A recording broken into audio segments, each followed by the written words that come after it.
Selamat datang di audiobook yang dikeluarkan oleh Audiotune. Novel yang berjudul Sekretaris Kesayangan, karya dari autor Rizkita, pengisi suara Ida Cha. Episode Pindah Posisi. Inayah tiba di rumah dengan 2 kantong paper bag hasil perburuannya tadi di toko baju bersama teman-temannya. Assalamualaikum. Waalaikumsalam. Kamu belanja baju, nak? Tanya ibunya. Iya, Bu. Cuma beberapa potong kemeja dan celana panjang. Soalnya baju Ina banyak yang udah ketinggalan modelnya. Jadi ini cukuplah buat ganti-ganti. Jawabnya sambil menuju ke dapur mencari minuman. Tenggorokannya kering. Kemudian ia masuk ke kamarnya, mencoba beberapa pakaian tersebut. Ia tersenyum sendiri di hadapan cermin. Ternyata aku gak jelek kok. Tapi kenapa aku selalu disakiti? Tiba-tiba ia ingat akan seseorang yang dulu pernah ia cintai, dan kini telah meninggalkannya karena memilih wanita lain.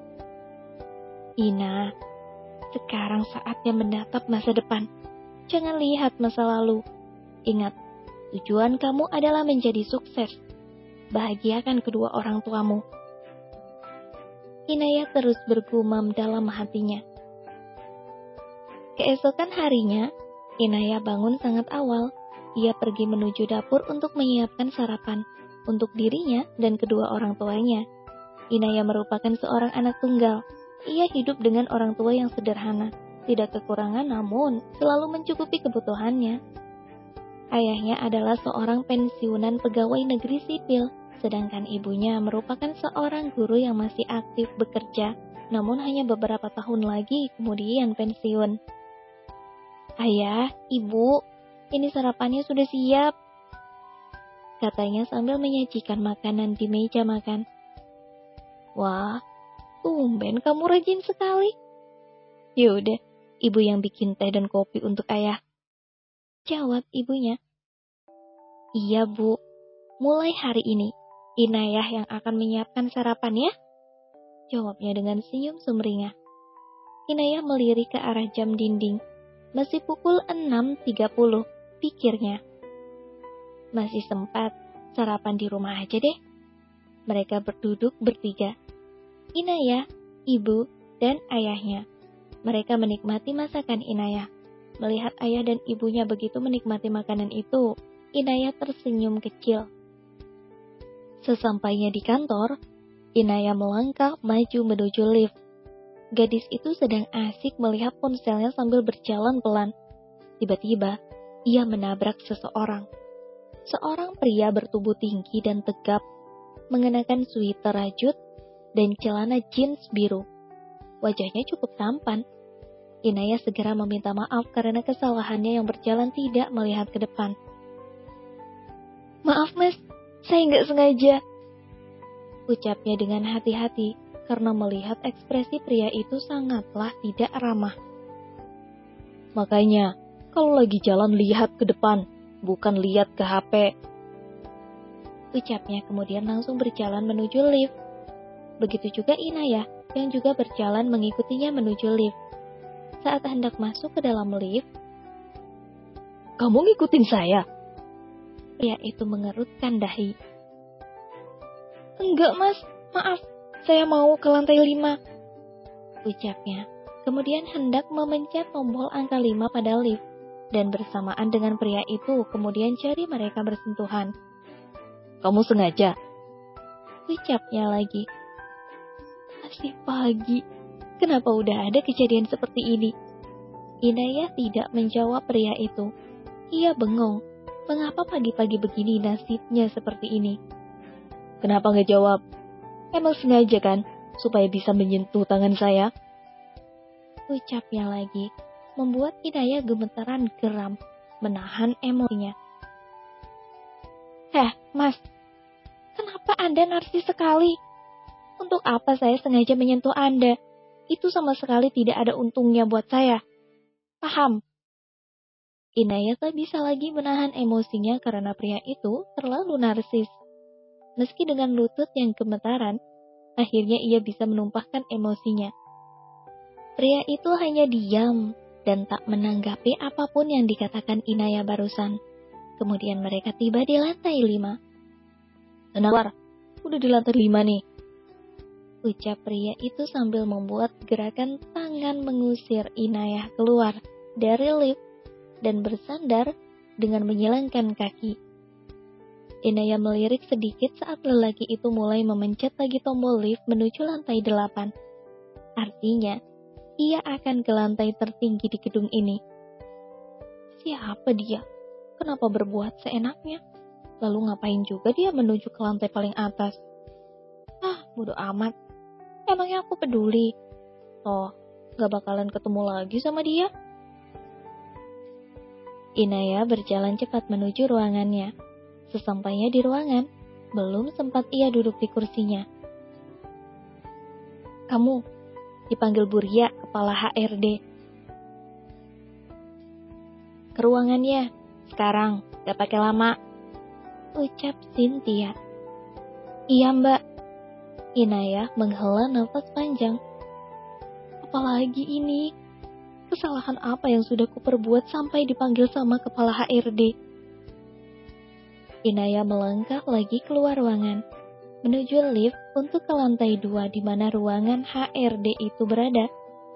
Sesampainya di sana, "Pagi, Bu. Ibu memanggil saya?" tanya Inayah. "Iya, Inayah Ayudhya. Benar itu nama lengkap kamu?" tanya seorang wanita yang merupakan kepala HRD itu.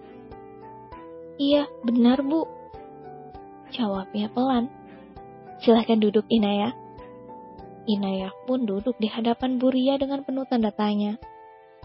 "Kamu hari ini pindah tugas ya?" ucapnya. "Pindah? Kemana, Bu?" Ia mengerutkan dahinya. "Ke lantai 8, ruangan CEO. Kita hari ini ganti pimpinan. Pimpinan kita yang lama harus mengurus perusahaan yang ada di kota Surabaya. Nah, ini adiknya sudah menyelesaikan kuliah bisnisnya di Amerika. Dan hari ini adalah hari pertama dia resmi menjadi CEO kita. Setelah mereka melakukan perundingan keluarga." Jelas wanita itu panjang lebar. Inayah hanya mendengarkan. Apalagi ini? Udah bagus aku ditempatkan di tim marketing bersama Yasmin. Kenapa harus pindah lagi? "Gimana? Kamu bisa kan? Oh ya, posisi kamu sebagai sekretaris Pak Ibra," ucapnya lagi. "Pak Ibra?" tanya Inayah. "Iya, CEO baru kita namanya Ibrahim Arsenio Cipta, putra kedua dari Bapak Cipta Kusuma, perintis dari pemilik perusahaan ini," jelasnya lagi. "Oh," Inayah hanya menjawab singkat. "Ada lagi yang ingin kamu tanyakan?" "Bu, maaf, kenapa harus saya?" Inilah yang sejak tadi menjadi tanda tanya di benak Inayah. Karena gak ada waktu lagi merekrut pegawai untuk posisi ini. Tapi untuk posisimu sebagai karyawan tim marketing VIP itu masih bisa dilakukan perekrutan ulang. Karena gak mendesak. Paham, Inayah? Jawab wanita itu dengan tegas, agar Inayah tidak membantah. "Paham, Bu," jawabnya tertunduk. "Ya sudah, mulai hari ini kamu langsung ke lantai 8 ya. Karena hari ini hari pertama, mari saya antarkan. Ayo, Inayah," ucapnya. Kemudian bangkit dari duduknya. Gadis itu pun mengikuti si kepala HRD. "Apapun posisimu, yang penting kamu tetap bekerja, Inayah. Bersyukurlah," gumamnya dalam hati. "Oh ya, kamu jangan risau soal gaji ya. Posisi ini gajinya 2 kali lipat dari posisimu di lantai 5. Inayah membulatkan matanya saat mendengar jumlah gaji yang akan ia terima. Ia merasa bersyukur dan dengan senang hati menerima posisi ini. "Tapi kamu harus siap bekerja kapan saja. Bekerja penuh waktu. Andai Pak Ibra lembur atau di hari libur ada yang harus diselesaikan, ya kamu harus masuk kerja juga di hari libur itu. Sambung Bu Ria. Kali ini Inaya menghela nafas panjang. Ternyata ada konsekuensi yang harus ia terima di balik gaji yang besar. Inaya terus mengikuti langkah wanita itu, sampai masuk ke dalam sebuah ruangan, di mana di dalam ruangan tersebut terdapat sebuah ruangan lagi yang begitu mewah dan megah. Inaya terbelalak kemudian langsung menunduk saat melihat siapa yang sedang berada di hadapannya. Ini Pak, dia yang akan membantu semua pekerjaan Bapak apapun itu, termasuk urusan pribadi. Wanita itu memperkenalkan Inaya kepada CEO baru. Inaya, kenapa kamu hanya menunduk? Ayo perkenalkan diri kamu dong. Ucapnya kesal. Saya Inaya Ayudia, Pak. Saya siap membantu Bapak. Ucapnya terbata. Masih tidak berani menatap ke pria itu. Ternyata pria itu tersenyum sinis dan masih belum membuka suaranya. Bersambung. Sampai jumpa lagi di episode yang selanjutnya. Bye-bye. Kalau kamu mau dengar audiobook lebih banyak dan gratis, segera download AudioTune.